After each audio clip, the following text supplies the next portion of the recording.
Mga kabisnes naming minamahal, makikisuyo po kami. Naglalambing po kami sa inyo. Kung maaari po sana ay pakisuportahan natin Alminda Cariaga Mix Vlog. Alminda Cariaga Mix Vlog. Right? Alright! Bira! Bira! Hi po mga kabisnes, mga papi. Welcome back po sa ating YouTube channel. Ito po ang inyong lingkod, Alminda Mix Vlog, bumabati ng magandang umaga dito sa Middle East. Madaling araw na po dito. Hindi pa ako tulog. At magandang tanghali o magandang hapon sa atin sa Pilipinas. Panibagong reaction video natin, mga kabisnes, mga papi, bira banat lang tayo. Dito re-reactionan natin itong issue nga dito kay Jonathan, di ba? Ito na nga at hinanap na ni pinunong kabisnes itong si Jonathan. Kumbaga, at hindi na matiis ng ating pinuno itong ginagawa ni Tinkin Body at saka nitong sila Renji. At mayroon pa talagang isang asungot pumasok, na asungot na ito nang galing dito ng galamay ni Tinkin Body na ang nakikisaw-saw dito sa nakikisaw-saw dito sa issue na ito kay Jonathan at blinag pa nga niya ito, diba? So eto mga gulamay ni ni Tinkin Body, pinagpasapasahan na nilang i-vlog itong si Jonathan, diba? Hindi na nasatisfy dito si Tinkin Body na si Jonathan ay na siya ang nag-vlog kay Jonathan. Sinama niya pa yung mga mga galamay niya. Katulad nitong si Renji at saka itong hinayupak na sino itong pumasok na ito, diba? Itong si Onyeng na to. Hoy, Onyeng! Onyeng! Actually guys, hindi natin pwedeng banggitin talaga ng diretso yung pangalan niya kasi, diba? At gusto tong sumikat ginagamit na naman niya ginagamit niya actually yung thumbnail niya doon, ginagamit niya ang pangalan ni Pinuno at nakatag ito sa community ni Pinuno, kaya makikita ng mga ni Pinuno na kasi na yung yung video niya nakatag dito kay Pinuno. Ang kapal ng mukha nito, hindi naman siguro masama maging vlogger ka. Natural naman talaga, lahat ng tao gusto maging vlogger, 'di ba? Pero yung manunulot ka o yung gagapangin mo o yung tratraidorin mo, kumbaga, yung mismong nagba-vlog dito kay Jonathan ay hindi magandang pangungugali 'yon, 'di ba? Hindi lang naman talaga sila Tinkin Body dito ang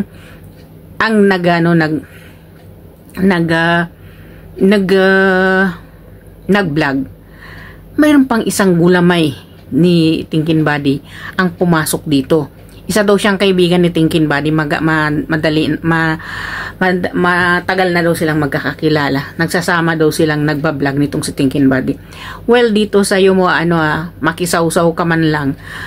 Kumbaga, alam na siguro niya nito yung issue, kaya siguro ito niya iblinag din na kunwari ay nadaanan lang niya dito sila Jonathan. Paano niya malalaman na yun ang tinutulungan, yun ang gustong tulungan? Alam na kung hindi niya alam at kung hindi, kumbaga, hindi inano sa kanya, kumbaga hindi, yung tawag dun sa Tagalog, sorry po guys, yung bang tinimpre. Kung hindi tinimpre sa kanya ni Tinkin Body, hindi niya alam ito, diba? Napaka-imposible. Ang gatalino talaga ng mga ganitong mga snake na mga vlogger, nanunulot ng binablog. By the way, hindi naman as we said at saka sa sinabi ni Pinuno, wala namang masama as long as humingi ka lang ng permiso. Itong isang vlogger na to na nakisaw-saw dito, hindi siya basta-basta na lang dahil siguro tinimpre siya nito ng mga nagbablog na ito, na kaibigan niya. Okay lang kahit hindi magpaalam kasi pinabayaan na ni Pinuno itong sila Jonathan. Hindi man lang talaga nag-iisip nagkumuha pa talaga na naman. Kumbaga, nakikita natin talaga itong ginagawa ni Tinkin Body at saka ni Power Ranger. Ang ginagawa nila, gusto talaga nilang i-put down si Pinunong Kabisnes. Gusto talaga nilang, kumbaga, ma-down talaga itong community ni Pinunong Ka-Business kasi lahat na paunti na pa isa-isa nang pumapasok yung mga kaibigan nitong si Thinking Buddy para sirain si Pinuno, para ibagsak si Pinuno. Huwag namang ganun, Thinking Buddy. Alam na namin yung mga galagalawan na ganyan na yan di ba? Kung gumawa ka man lang ng issue, gawa mo na lang sa sarili mo. Huwag ka na lang gumawa, wag mo naman ipagkalat kung kanino-kanino na lang, di ba? Parang napaka masamang pangungugali yung klaseng taong ganun. Gusto mo man, okay. Ipalagay na natin itong Thinking Buddy, gusto niyang tulungan yung kaibigan niya na maging kaibigan niyang vlogger. 'Di ba? Gusto niyang tulungan. Pero ang pagkaano niya nito, ganito ang nangyari, 'di ba? Ganyan ang nangyari. Tinimpre niya, napaka-imposible, 'di ba? Hindi naman siguro tayong bobo, nanonood tayo. Bakit bigla na lang lumabas yan sa community ni Pinunong Ka-Business? Yang nagbablog na yan, kung hindi niya tinimprihan, na alam niya kung saan niya lugar pupuntahan sila Jonathan. Kunwari, nadaanan niya. Napaka-imposible, wag naman kayong sinungaling. Ikaw naman, nyunying ka. Nyunying, wag kang sinungaling. 'Di ba? Kung wala kang alam, huwag kang makisawsaw. Anong sinasabi nito si Unying-Unying na ito? Pan ka ng ka-business? Panpanin mo yung mukha mo. Napakakapal naman ang pagmumukha mo, ano? Naging pan ka na tuloy ni Pinunong Ka-Business. Di ba? Basta susulpot, pan na agad. Pans naman talaga ako nila, no? Kumbaga, solid. Hello? Kailan ka pa naging solid ni Pinunong Ka-Business? Dahil ba sa nakikita mo, dahil ba sa natitimpri sa iyo ng mga nag-ano sa naghihikayat sa iyo na itong si Pinunong Ka-Business, kung ida-down mo sisikat ka. Ano 'yun? Gusto mong sumikat ka? Shame on you. For your information, hindi ka sisikat kasi ayaw namin sa mga taong tulad ninyo nakikisawsaw. Mga ahas kayo, mga traidor kayo. 'Yun lang kayo, ano. So dito, 'di ba? Pinuntahan ni Pinuno itong si Jonathan. Siyempre nakita kung saan, kasi alam naman talaga nila ni Pinuno kung saan niya talaga kinuha ng bahay itong si Jonathan noon, hindi ba? So pinuntahan nila at nakita nga nila ito. Malayo pa si Pinunong Ka-Business ay nag-iiyak na si Nanay Marita. Pati si Jonathan nag-iiyak na. Tingnan mo nga naman, Jonathan, pagkatapos mo sira-siraan si Pinunong Ka-Business, parang tanga na lang talaga tong si Jonathan, ano? Hindi kasi nadadala 'di ba? Andyan pa rin si Pinuno sa inyo. Hindi kasi kayo matitiis. Nangako kasi si Pinuno sa inyo. 'Di ba? So 'yun, pumunta doon at itinanong ito kung kumain na sila at sinabi ni Pinunong Ka-Business na ang baho na naman daw ni Nanay Marita. Sino ba naman hindi babaho at ilang araw na siguro buwan, 3 buwan na hindi naliligo si Nanay Marita. Babaho talaga yun at nandoon sila syempre sa lansangan.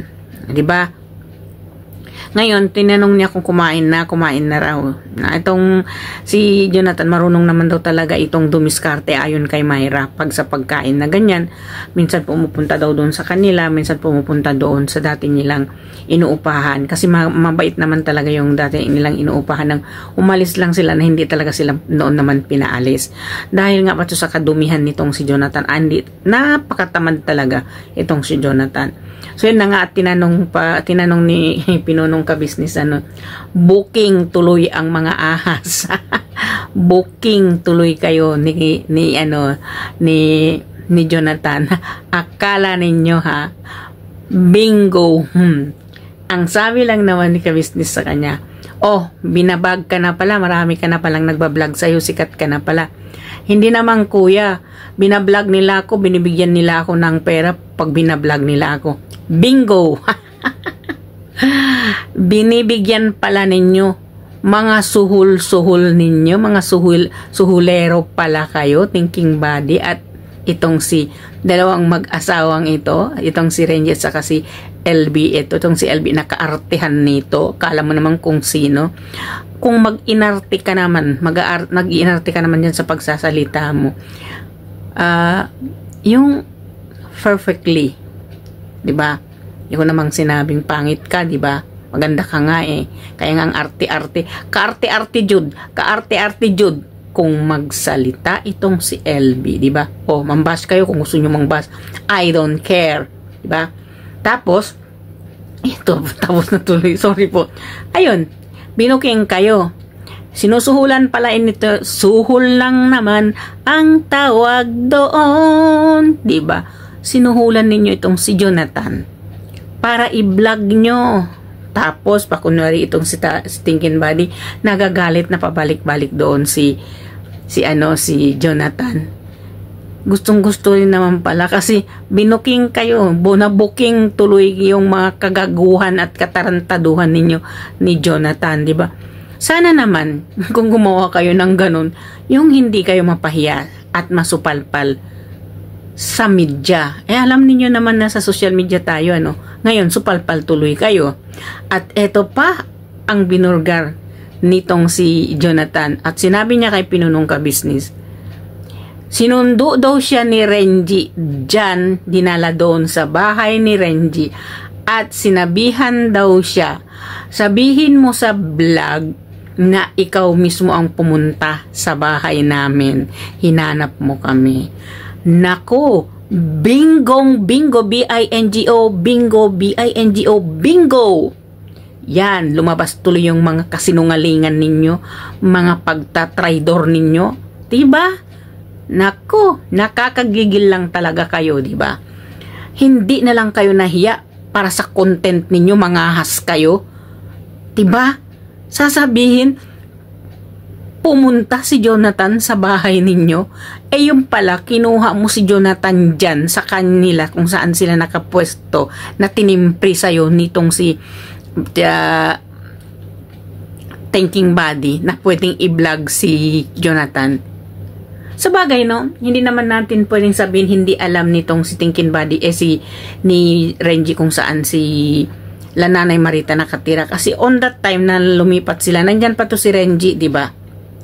So, yun na nga, booking talaga kayo. Ayun, mag-inarte ka pa.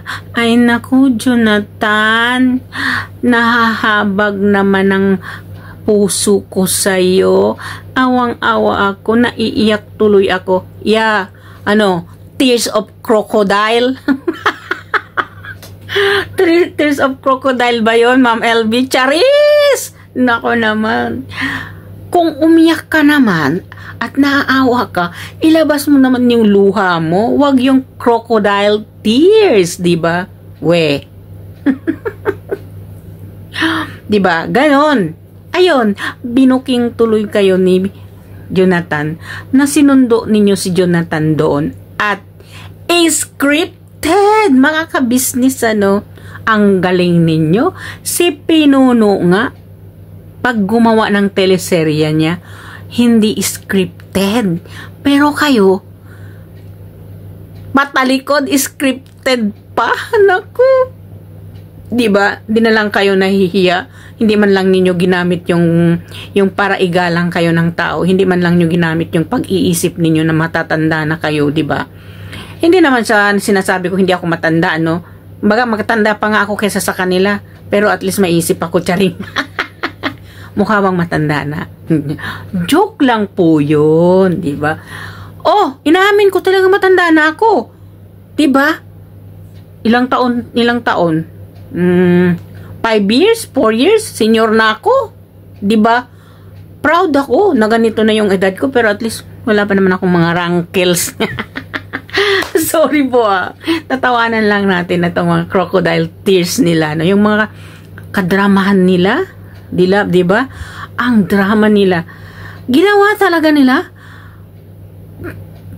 My God! Parang hindi mo papaniwalaan. Makikita mo. Nakagalang-galang itong si LB kung gumalaw. Pero ang galawan, di ba? Believe ka? Gumawa ng script? Gawin doon, ituro kay Jonathan na sabihin mo sa vlog na ito, ikaw ay kusang pumunta dito. Wow, di ba? Yun, binuking tuloy kayo. Di nakakahiya kayo. Sa bagay, wala namang talaga kayong hiya kasi kung may hiya kayo, hindi nyo yung gagawin. ipapaalam ninyo yun kay Pinuno na kung pwede i-vlog si Jonathan, pero hindi. Ang ginawa ninyo, gumawa pa kayo ng scripted, di ba? O di, wow. So, palakpakan.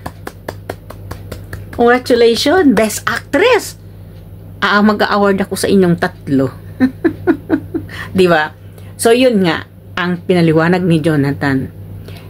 Siya daw ang kinuha, pumunta doon si Renji at kinuha niya si Jonathan. Dinala nila sa kanila at sinabihan siya, dito sa vlog na ito, sabihin mo ikaw mismo ang pumunta, ang naghanap sa bahay namin. Hindi ako ang kumuha sa'yo doon. Ang galing mo, Renji. Ano? Akala mo hindi lalabas ang totoo. Natatawa ako para silang mga 5 years old na bata. My God! Hindi man lang nilagay ang kahihiyan sa sarili. Ako, hindi ako tulad ni LB na professional, ano. Sub-professional lang po ako. 3 years course lang po ako. Oops! Hindi lahat ng mga katulong dito sa ibang bansa walang pinag-aralan. Karamihan, educated yan. Proud kami kahit katulong kami, di ba? Nagkuskus man kami ng mga kubeta rito. Magkapera naman kami. At hindi kami nanunulot ng mga sponsor. Hindi kami nanunulot ng mga binablog. Diba? Kayo, ngayon, asan kayo? Supalpal lang naman kayo. Yung crocodile tears ni LB, binuking.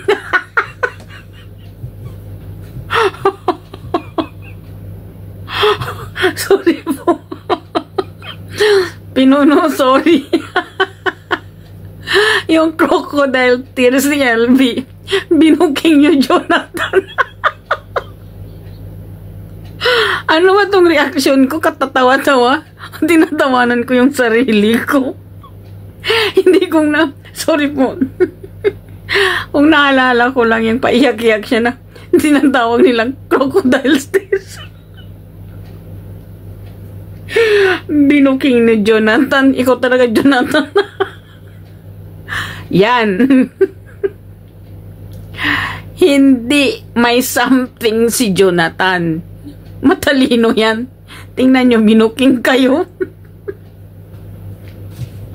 Hindi ba? Ang isa pa.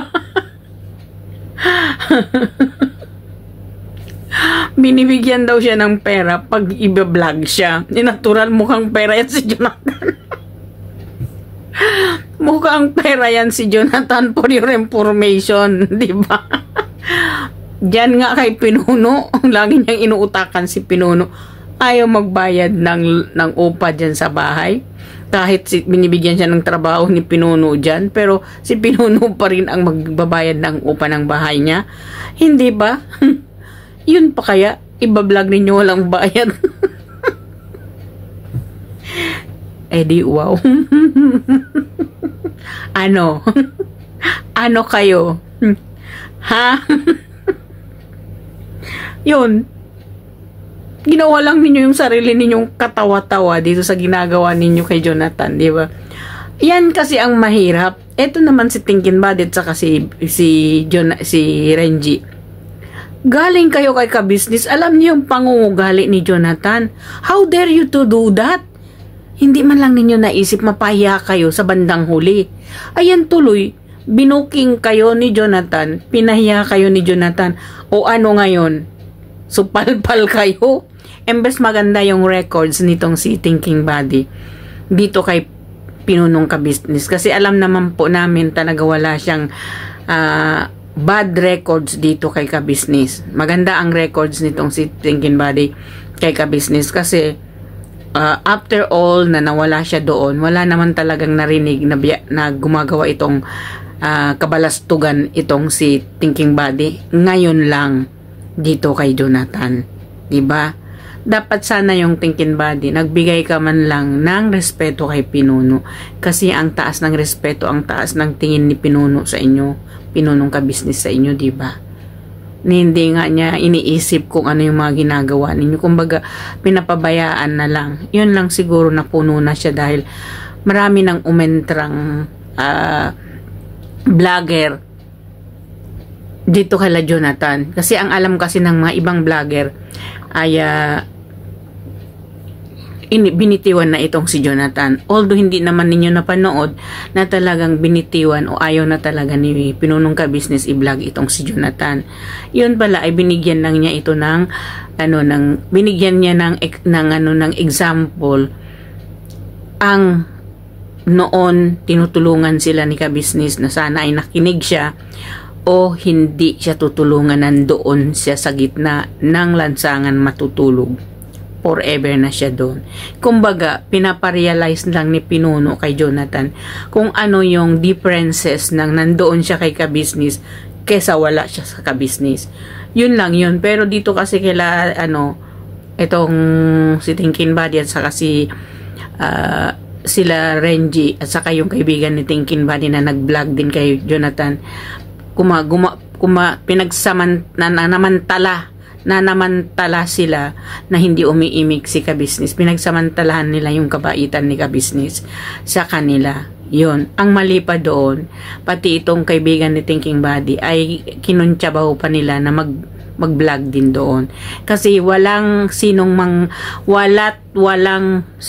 maniniwala sa paliwanag ni Thinking Buddy na hindi niya tinimprihan ang kanyang kaibigan para i-vlog si Jonathan. Never ever people will believe on you guys. Kasi ganyan mga gulamay ninyo ganyan Kumbaga siguro lahat ng kaibigan nitong si Thinking Buddy tawagin niya para i-vlog itong si Jonathan. Mabuti na lang at siguro mahinto na ito kasi nga yun, kinuha na uli, nandoon na si Ka-Business, kinanunan niya, pinuntahan niya na at kinuha niya na itong sila Jonathan at pauupahan na naman ng uli ng bahay. Diba? Pero, ang sabi ni Pinuno dito kay Jonathan, this is your last time. Last na ito ang pag hindi ka magbabago, bahala ka na sa buhay mo, Jonathan. Never ever ko na kayo tutulungan. Kasi, mga Ka-Business, mga kapapi, dito naman sa pagbablog ni Thinking Buddy, ni Renji at saka yung kaibigan nila, hindi naman nila kayang tumbasan o kayang tapatan yung tulong ni Pinunong Ka-Business dito kay Jonathan. Alam po naman natin, I am not discriminating them kung ano yung makakayahan nila, kasi ako hindi rin ako makatulong kasi wala din akong kayang maitulong pa sa ngayon, di ba? Pero sana man lang, di ba? Hindi man lang nila yun matapatan. At oo nga, nandun na tayo. Walang masama. Walang nagsasabi, wag kang tumulong. Kasi kung yan ang aim mo talaga, tumulong ka. Kahit pa yan piso o kahit pa yan sentimos, malaking tulong yan sa mga tao. Diba? As a sense of money, it's a big for a people who's needed on that. Diba? Yung mga tao nangangailangan, kahit isang sentimo, kailangan nila yan Totoo yan, kahit isang sentimo, kailangan ko yan Hindi naman mabubuo ng papel kung walang sentimo. Yun. Pero ang inano lang kasi natin dito, kumbaga, ang inano natin dito kay Thinking Buddy, bakit nila nagawa ito kay Pinunong Ka-Business? Samantala, ang taas ng respeto ni Pinunong Ka-Business at ang family Ka-Business sa kanila. Alam naman natin kung paano sila tinulungan ni Pinunong Ka-Business, kung kaano kasaya si Pinunong Ka-Business nung nandiyan sila kay Pinunong Ka-Business, di ba? Yun, hindi naman sila pinaalis, sila naman ang kusang umalis dito kay Pinunong Ka-Business. Lalong-lalo na ito si Thinking Buddy. Diba kasi matagal na itong kilala ni Pinunong Ka-Business. Yan lang nga ang masama Kaibigan mo, yan ang mang-aahas sa'yo. Kaibigan mo, yan ang kumbaga aapak sa'yo. Yun ang sinasabi nila na your friend who's the one who's putting you down. Bihira lang ang friends na hilaing ka pataas. Karamihan ng friends, pag nandoon ka na sa itaas, they will try to pull you down para nandoon ka na sa baba. Yun ang mga kaibigan ni Pinunong Ka-Business na nakilala niya dito sa larangan ng social media. sana naman ay hindi na wala nang mangyari kay Pinuno, kasi kami durog na yung puso namin na nag-aalala sa kay Pinunong Ka-Business, na masakit, lagi siyang nasasaktan sa mga taong minahal niya tapos rin siya. Kumaga kami napapanood namin si Pinuno, nakikita namin kung gaano kasakit sa kanya yun. 'Di ba mga ka-business, mga kapapi? Tayo nakikita natin, alam natin yun. Kasi kumbaga si Pinunong Ka-Business, kung pumunta ka makipag-ano ka sa kanya, hindi siya plastic eh. Kung anong ibigay niya na pakikitungo sa'yo, that is pure, na mayroong pagmamahal. Kumbaga, madali siyang magmahal sa isang tao. Yun lang talaga ang problema doon kay Pinuno. Madali siyang magmahal sa tao. Hindi niya naiisip na isang araw tatraidorin siya. Kagaya niyan, di ba? Ang unang nagtraidor sa kanya, yung mga unang tinulungan niya. Hanggang ngayon, yung mga tinutulungan niya, paisa-isa siyang tinatraidor. Gusto talaga nila si Pinuno ay mahila nila talaga pababa, na sila yung aangat. Ayaw nilang umangat si Pinuno. Na yun ay hindi sila pahintulot. Hindi kasi tayo papahintulutan ng Panginoon kung masama ang ating intention sa ating kaibigan. Kung makipagkaibigan ka, pure ang pagkakaibigan mo at mahalin mo ang kaibigan mo kung mahal ka nito, di ba? Kasi wala naman tayong nakikita sa kay Pinunong Ka-Business kung mayroon nandyan sa pamamahay niya na hindi niya itertrato na tunay niyang kapamilya. Mamahalin at mamahalin niya itong tao. Kaya nga kung mayroon umaalis namin na napamahal na sa kanila, napapaiyak sila. Kasi lalo na itong si Mrs. Ka-Business. Kumbaga, hindi sila nahahabag kung makita nila si Mrs. Ka-Business na naghihinagpis sa sakit, di ba? Tayo nakikita natin yun, pero itong mga to wala silang puso eh.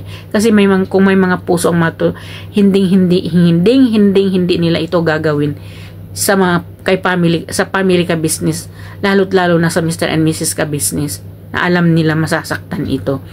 So well mga ka-business, mga kapapi, binuking lang naman kayo. Thinking body. Renji as Power Ranger, nakasama niya ang maarte niyang asawa na si LB ni Jonathan. Di wow, ano kayo ngayon? Napahiya lang naman kayo kay Jonathan. Ulit-ulit pag gumawa kayo ng content, wag scripted ha, para hindi kayo mabuking. Nakakahiya kayo. Thank you very much for watching sa aking reaction video. Sorry po sa lahat kung nasaktan ko kayo. This is only the reality of our life. Kung hindi ka gagawa ng masama, walang issue sa'yo. Kaya wag gumawa ng masama para hindi magkaroon ng issue. Diba? Umiwas tayo sa issue. Yun nga ang sinasabi ng mga nagko-comment. Huwag kayong makisaw-saw sa isyong iyan para hindi kayo madamay. Yun. Totoo po yun, ma'am. So, thank you very much for watching. Sana nagustuhan ninyo ang aking reaction video. See you again on my another reaction video. So, please don't forget sa ating mahal na Pinuno. Mahal namin po kayo, Pinuno. Huwag kayong mag-alala. Andito lang po kami para labanan ang mga gumagawa ng hindi maganda sa inyo, diba? Please don't forget to subscribe ang ating Pinuno, ang ating mahal na Pinuno Ka-Business Official, Papa Dins TV, ang poging anak ni Pinunong Ka-Business, Papa Dins TV, at ang kanilang pangalawang channel, Family Ka-Business po. At wag natin kalimutan ang mga magigiting nating reactors, sina Taong Gala Vlog, Anime Reactors TV Boss, thank you so much, Ma'am Players Channel, at Kalingap Turak Vlog, PLC Katangay Vlog, Analisa Reality Vlog, MK Inday Okray TV, at ang Kamix Vlog po, at ang inyong lingkod Alminda Mix Vlog nagsasabi, may Allah bless us all. Bira banat mga ka-business. So, see you again. Babush! Babush po. Thank you sa aking mga subscriber at sa bagong subscriber ko. Maraming salamat. I love you all.